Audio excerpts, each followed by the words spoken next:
Emma booked the hotel with a quiet determination, hoping that a change of place would ease the heavy silence that had taken over her home. Ever since the divorce, every corner of the house had reminded her of what was broken. And she couldn't bear to let her son Noah drown in that same atmosphere.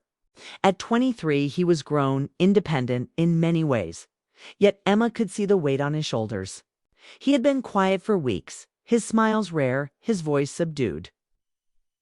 And though he didn't complain, she knew the divorce had carved deep cracks in him too. This trip was her attempt to give them both a pause, a breath of air that didn't smell of old arguments and broken promises. The hotel was modest, not grand, but it carried a warmth that felt safe. The city lights spilled through tall windows, glowing against the pale curtains. And Emma thought, maybe, just maybe, this room could be a place where healing would begin. She unpacked their bags quickly, folding clothes into the small dresser while Noah stood near the window, his face unreadable in the glow of neon from the street below. She studied him quietly, his jaw tense, his eyes unfocused, his stance too still for someone his age. He should have been out with friends chasing dreams, laughing too loudly. But instead, he stood like a man twice his age, lost in thoughts he couldn't share. Emma forced a smile, trying to break the silence. "Well," she said gently, "it's not fancy, but it's better than staring at the same four walls back home." Noah turned his head slightly, offering her a half-smile that never reached his eyes. "Yeah," he murmured, "it's different." She wanted to push, to ask what he meant, but she knew pressing him too hard might only close him off more. So instead, she kept moving, slipping his shirts onto hangers, pretending not to notice how distant he looked. But when she turned back, her heart stilled. Noah was no longer at the window. He was standing in front of the mirror. The way he stared at it unsettled her. It wasn't the casual glance of someone checking their reflection. It was deeper, almost searching. His hands rested on the edge of the dresser, knuckles pale, his gaze fixed on himself with an intensity that made Emma's chest tighten.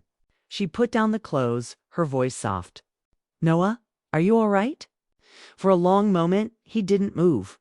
The hum of the air conditioner filled the silence, a steady background to her quickening heartbeat. Then he spoke, his voice quiet but sharp enough to cut through the stillness. "Mom, do you ever feel like you're living someone else's life?" The question hit her like a wave. She wasn't expecting it. Not here, not now. He hadn't looked at her when he said it, still staring at the reflection as if he hoped the mirror might answer for her. Emma's breath caught, her mind racing. Of course she knew that feeling, years of playing the part of a wife. Years of pretending everything was fine. Years of living by expectations instead of truth. And when her marriage ended, she had realized how much of herself had been lost along the way. She stepped closer, her voice trembling but honest. "Yes," she whispered, her eyes softening.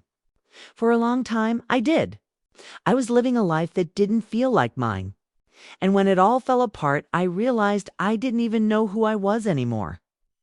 At that, Noah finally turned his head toward her. His eyes weren't angry, but heavy with something more complicated: sadness, confusion, and perhaps even a reflection of her own pain. "That's exactly it," he said, his voice rough. "I look in the mirror and I don't even recognize myself. I don't know who I'm supposed to be." Emma's heart ached. She had thought this trip was just about escape, but now she saw it was about something deeper. Her son wasn't just lost in the shadows of her divorce. He was facing his own storm. One she hadn't seen clearly until now. She stepped forward and laid a hand on his shoulder, grounding him. "You're not broken, Noah. You're searching. There's a difference. You'll find your way." But even as she said it, she couldn't shake the way his eyes lingered on hers, as if his words carried more weight than she realized, as if there was something he wanted to tell her but couldn't yet say. The mirror reflected them side by side, mother and son, both carrying their own scars, both standing at the edge of something unspoken. The moment stretched, fragile and delicate, as if one wrong word could shatter it completely. Emma held her breath, waiting for him to say more, but Noah only looked back at the mirror, his expression unreadable. Leaving her with a question she didn't know how to answer. And that was how their first night in the hotel began. Not with rest or relief, but with a question that shook the silence wide open. The air in the room felt heavier after Noah's question, as if the walls themselves were waiting for an answer. Emma sat on the edge of the bed, her hands resting on her lap, trying to steady herself. She wanted to respond in a way that would help him, but she also knew she couldn't pretend. He had asked her something deep, and only truth could meet it. She looked at him, standing by the mirror with his reflection caught in the dim light, and spoke quietly. "Yes, Noah," she admitted, her voice low but certain. "I've felt that way for years. I lived a life built around what others expected. I tried to be the perfect wife, the steady mother, the one who always held things together. And when your father left, I realized I wasn't even sure who I was anymore. It felt like my whole identity had been borrowed, like none of it truly belonged to me." Her words seemed to cut through him, but instead of pushing him away, they pulled him closer. He turned slowly, his eyes meeting hers with a kind of recognition. "That's exactly it," he said. His voice was soft, almost breaking. "I look at myself and I don't know who I am. I see this person in the mirror, but it doesn't feel like me. I don't know what I'm supposed to want or who I'm supposed to be for." Emma felt a sharp ache in her chest. She had seen Noah as strong, quiet, perhaps weighed down by the divorce, but now she realized it went deeper. This wasn't just about family changes, it was about his sense of self. He was young, but carrying questions that belonged to someone older, someone who had already lived a lifetime of doubts. She stood and crossed the room, placing her hand gently on his arm. "You don't have to have all the answers now," she told him. "You're not lost, you're searching. That's what this time in your life is for." Noah's lips pressed into a thin line, as if he wanted to believe her but couldn't quite let himself. He shook his head. "It doesn't feel like searching. It feels like being stuck, like I'm wearing a mask every day. Everyone sees me a certain way, but inside, it's different. I don't know if I can keep pretending." Emma's heart tightened at his honesty. She wanted to take away his pain, but she knew she couldn't. All she could do was remind him he wasn't alone. "Noah," she said softly, "pretending will only break you. You don't have to be what anyone else expects. Not even what I expect. You just have to be you." For a long moment, silence stretched between them. His eyes lingered on her, searching for something: comfort, permission, maybe even courage. Then he looked back at the mirror, his reflection faint but steady. "Do you ever regret it?" he asked suddenly. "Regret what?" she asked, though she already knew. "Staying in a life that didn't feel like yours. Waiting until it was too late to change." Her breath caught because he was right. She had waited too long. She had ignored her own needs for years, hiding behind responsibility. And when everything crumbled, she realized how much time she had lost. She swallowed hard, the truth sharp on her tongue. "Yes, I regret not listening to myself sooner. I regret thinking I had to sacrifice who I was just to keep peace." Noah's face shifted, a shadow of sadness crossing it. "I don't want to end up like that," he whispered. "You won't," Emma said quickly, her tone firm now. She squeezed his arm. "You've already seen the cost of silence. You're brave enough to ask the questions now. That means you're already further ahead than I ever was." Something softened in his eyes then, and for the first time that night, his shoulders seemed to loosen, the weight on him easing just a little. Still, Emma could sense there was more he wanted to say. His gaze lingered on her, filled with an intensity that made her uneasy. It wasn't anger, it wasn't resentment, it was something gentler, but heavier, like an unspoken truth resting on the tip of his tongue. Noah's face shifted, a shadow of sadness crossing it. "I don't want to end up like that," he whispered. "You won't," Emma said quickly, her tone firm now. She squeezed his arm. "You've already seen the cost of silence. You're brave enough to ask the questions now. That means you're already further ahead than I ever was." Something softened in his eyes then, and for the first time that night, his shoulders seemed to loosen, the weight on him easing just a little. Still, Emma could sense there was more he wanted to say. His gaze lingered on her, filled with an intensity that made her uneasy. It wasn't anger, it wasn't resentment, it was something gentler, but heavier, like an unspoken truth resting on the tip of his tongue. She waited, but he didn't voice it. Instead, he gave a small nod almost to himself and pulled away, walking toward the bed. "I'm tired," he said simply, though Emma knew it wasn't the whole truth. She let him go, sensing he wasn't ready to reveal what else weighed on him. She sat back on the edge of her bed, her mind racing with questions. His words lingered in her chest, stirring old regrets and fresh worries. The mirror still stood where he had left it, reflecting the faint outline of the city lights behind them. She looked into it once more, and for the first time in years, she didn't just see herself. She saw her son standing on the same fragile edge she had once stood on, both of them caught between who they were and who they longed to be. Emma turned off the lamp, letting the room fall into shadows, but sleep didn't come easily. Noah's question echoed in her mind again and again. Do you ever feel like you're living someone else's life? It was more than a question. It was a confession. And she couldn't shake the feeling that there was something deeper in his words. Something he hadn't yet dared to tell her. That night in the quiet hotel room, Emma realized this trip was not just about escaping the silence of home. It was about stepping into another kind of silence, the kind that demanded answers, the kind that could not be ignored. And though she didn't know where this would lead, she knew one thing. Her son's reflection in the mirror wasn't just a search for himself. It was a reflection of her own journey staring back at her, asking her to face the truths she had long buried. The night ended with questions unspoken, hearts unsettled, and the sense that this was only the beginning of a conversation that would change both of them forever. The next morning came with a soft glow through the curtains, filling the hotel room with a pale light. Emma woke first. Moving quietly so she wouldn't disturb Noah, she slipped out of bed and made herself coffee from the small machine near the dresser. The steam rose in the cup, the bitter smell sharp in the still air. She sipped slowly, her thoughts heavy with the words Noah had spoken the night before. His question, his eyes in the mirror, his voice filled with doubt, it all stayed with her. When she turned, she saw him awake, sitting at the small table by the window with a notebook open. His pen moved across the page quickly, his expression serious. Emma was surprised. Noah had never been one to write much.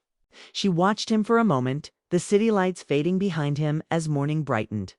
He seemed older than his years. It's like someone carrying the weight of decisions too big for him. Trying to lighten the mood, Emma spoke with a soft smile. "You're too young to be looking that serious in the morning.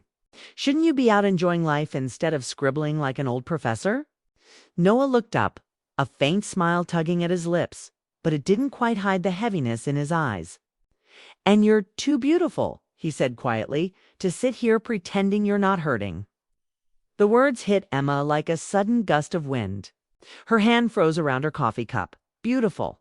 He hadn't called her that in years, not since he was a boy. It's too young to understand what the word really meant. But now his voice carried weight, sincerity, and something more, something that made her chest tighten. She didn't know how to respond. She turned toward the window, pretending to look at the view, hoping he wouldn't notice the warmth rising in her cheeks. Her silence stretched longer than she intended. But Noah didn't seem bothered.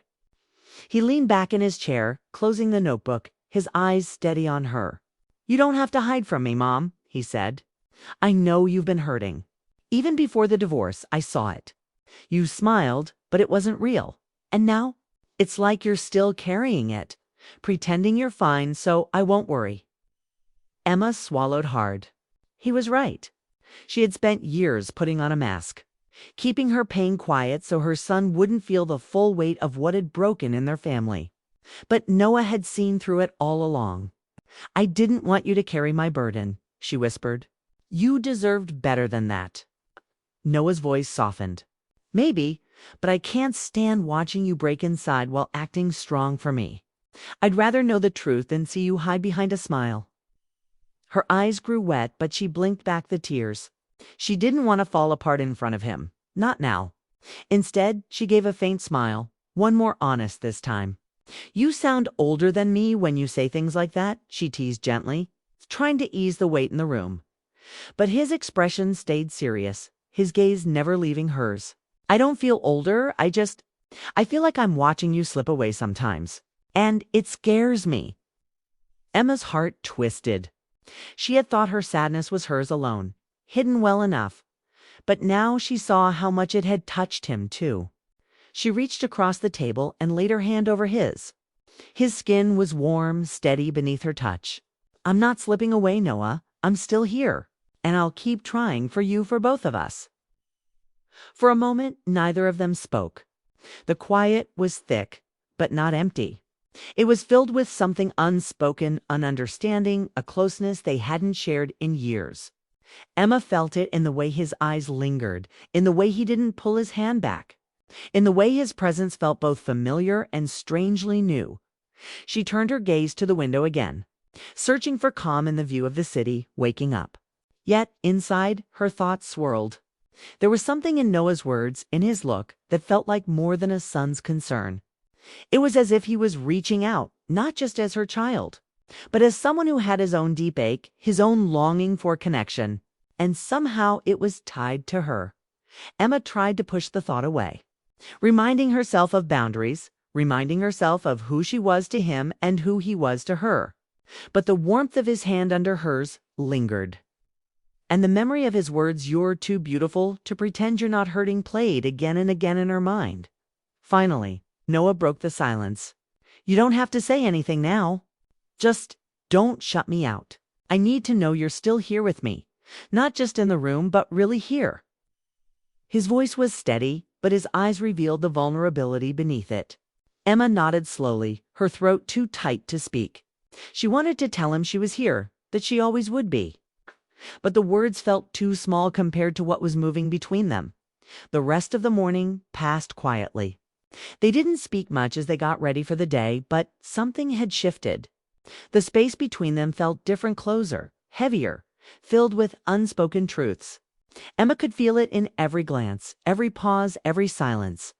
And though she tried to brush it off, to pretend it was only her imagination, she couldn't deny the way her heart reacted, as she watched Noah gather his things.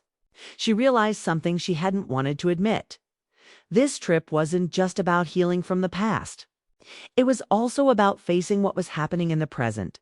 Feelings too complicated to name. Feelings that had crept into the spaces where silence once lived. She told herself it was nothing more than love between mother and son.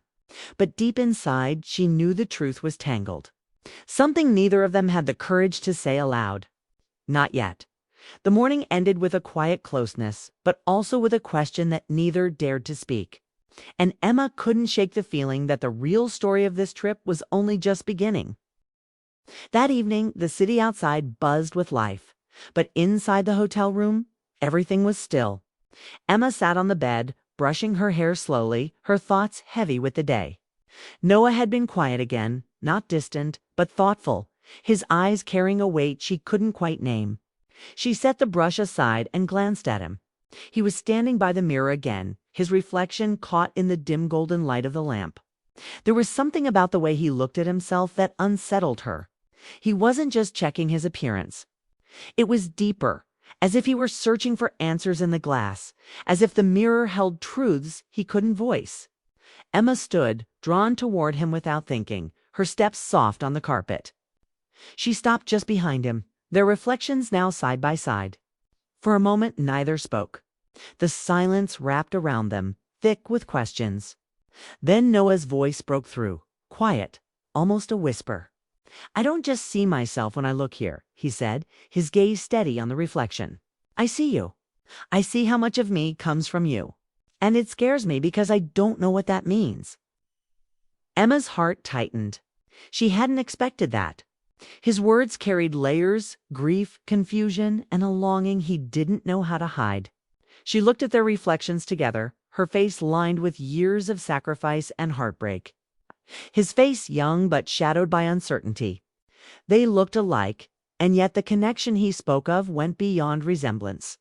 It was about something unspoken, a bond neither had dared to define. She laid her hand gently over his, where it rested on the dresser, her touch steadying them both.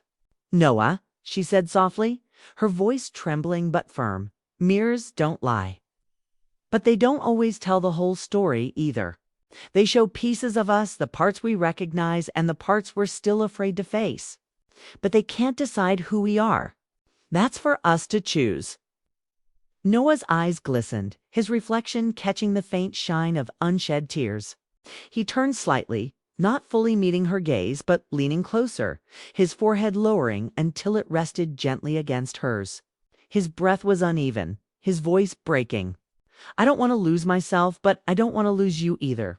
Kemma's chest ached. She felt the pull of his words, the honesty of his struggle, and the closeness of his presence. She closed her eyes for a moment, letting the truth settle between them. You won't lose me, she whispered. I'll always be here. But you have to remember, you belong to yourself first. No one else, not even me, can decide who you are meant to be. Her words hung in the air, soft but powerful, and she could feel him absorbing them, clinging to them like a lifeline.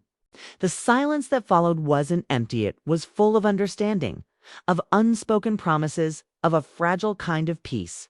For a long time, they stayed like that, forehead to forehead, breathing together. Letting the closeness say what words couldn't. The mirror before them reflected not just two faces, but two souls wounded, searching yet bound by love that was deeper than either could fully explain. Finally, Noah pulled back slightly, his hand still under hers. He gave a small, almost shy smile, the kind she hadn't seen in years. You always know how to make things clearer, he said, though his voice carried both relief and hesitation. Emma returned the faint smile, her eyes soft but steady. That's what mothers do, she replied. But deep down she knew this moment had gone beyond simple comfort. It had touched something raw, something neither of them could ignore. As night settled in, Emma turned off the lamp, leaving only the glow of the city lights through the curtains. They both lay down the room, quiet except for the distant hum of traffic outside. She closed her eyes, but the image of their reflections lingered the way he had looked at her. The way his voice had trembled, the way his confession had reached straight into her heart. She realized then that the hotel trip had not just been about escape. It had been about truth. About Noah finally speaking what had been locked inside. About her facing her own regrets through the mirror of her son's eyes. And though the night ended with more questions than answers, Emma felt something had shifted. The silence that had haunted them for so long had been broken, replaced by words that carried both pain and hope. Lying in the dark, she listened to Noah's breathing, steady and calm at last, and she knew that whatever came next, they had crossed a threshold together. The mirror had shown them more than reflections. It had shown them the parts of themselves they had been too afraid to face. And in that truth, painful as it was, there was also a chance for healing. For closeness, for something new neither of them had expected. Emma closed her eyes and let sleep take her, holding on to that fragile hope. The story of this trip was not over. It was only just beginning.